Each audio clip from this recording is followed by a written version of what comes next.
Hi everyone, I'm Justina, Chief Creative Officer at Squirrly.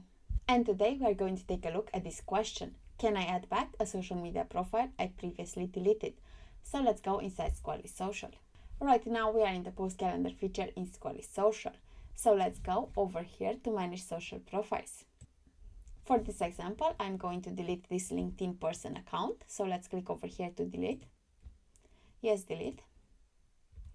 And now I'm going to add it again. So I will go over here to add a social media profile and I'm going to choose LinkedIn person from this drop down. And we have been redirected to a LinkedIn page where we can see Squirrly Social would like to access.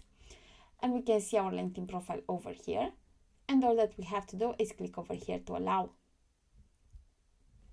And we have received a successful message over here. The LinkedIn was successfully connected as a social profile. So the answer to the question, can I add back a social media profile I previously deleted, is yes.